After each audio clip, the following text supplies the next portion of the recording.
السلام علیکم ورحمۃ اللہ وبرکاتہ۔ ناظرین، میں دلشاد احمد مظاہری اور آپ دیکھ رہے ہیں ڈیلی حاضر یوٹیوب چینل۔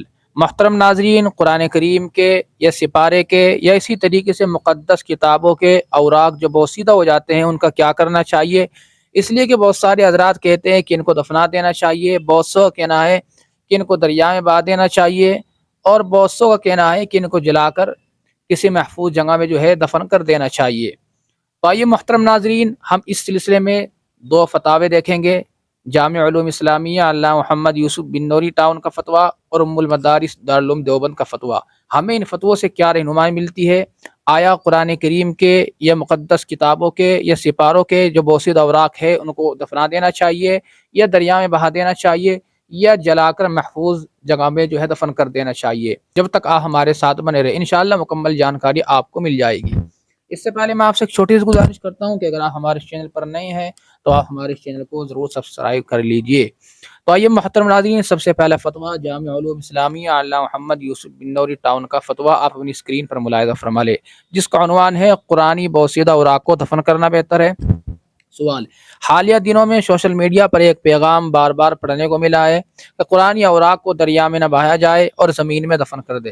میرا سوال یہ ہے کہ ان مقدس قرآنی اوراق کو دریا، سمندر میں بہا دینا درست ہے یا زمین میں دفن کر دینا چاہیے، اور بہتر طریقہ کیا ہے؟ جواب دیکھیں دوستو، جامعہ کیا جواب آیا ہے۔ جواب: قرآن مجید کے اوراق جو بوسیدہ ہونے کی وجہ سے تلاوت کرنے کے قابل نہ رہے، انہیں پاک کپڑے میں لپیٹ کر کسی محفوظ جگہ میں جہاں لوگوں کی آمد و رفت بالکل نہ ہو یا کم ہو دفن کر دیا جائے، جیسا کہ مسلمان میت کو دفن کیا جاتا ہے۔ موجودہ زمانے میں چونکہ قرآن مجید کے اوراق پرنٹڈ ہوتے ہیں، پانی میں بہانے کے باوجود لکھائی نہیں مٹتی، اس لیے پانی میں بہانے سے گریز کیا جائے۔ اگر دفنانے کی کوئی صورت نہ ہو اور پانی میں بہانا ہو تو اس کی بہتر صورت، جو کہ فتاوی رحیمیہ دارالاشاعت کراچی میں لکھی ہے، یہ ہے کہ قرآنی بوسیدہ اوراق کے ساتھ کوئی وزنی شے باندھ دی جائے اور اسے بہتے ہوئے گہرے پانی میں یا کنویں کے تہہ میں احترام کے ساتھ پہنچا دیا جائے۔ خلاصہ یہ ہے کہ قرآنی بوسیدہ اوراق کو دفن کرنا پانی میں بہانے سے بہتر ہے۔ واللہ تعالی عالم۔ جامع علوم اسلامیہ علامہ محمد یوسف بن نوری ٹاؤن۔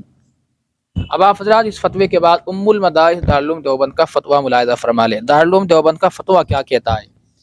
جس کا عنوان ہے کیا قرآن کے بوسیدہ اوراق جلانا جائز ہے؟ سوال: کیا قرآن کے بوسیدہ اوراق جلانا جائز ہے؟ جواب دیکھو دوستو، دارالعلوم دیوبند کا کیا جواب آیا ہے۔ بسم اللہ الرحمن الرحیم۔ اگر قرآن شریف کے اوراق بوسیدہ ہو جائے تو ان کو کسی کپڑے میں لپیٹ کر دفن کر دینا افضل ہے، اسی طرح انہیں لپیٹ کر بہتے پانی میں بھی ڈالنے کی گنجائش ہے، البتہ جب تک ان اوراق پر حروف باقی ہو جلانا نہیں چاہیے۔ امام محمد نے جلانے کو منع کیا ہے۔ واللہ تعالی عالم۔ دارالفتہ دارالعلوم دیوبند۔ امید ہے کہ محترم ناظرین آپ کو یہ مسئلہ اچھی طرح سمجھ آ گیا ہوگا، اچھی وضاحت آپ کو مل گئی ہوگی۔ اس لیے آپ حضرات سے گزارش ہے کہ اگر ویڈیو پسند آئی ہو تو لائک کرے اور شیئر کرے، چینل پر پہلی دفعہ ہے تو چینل کو ضرور سبسکرائب کرے۔ شکریہ، والسلام۔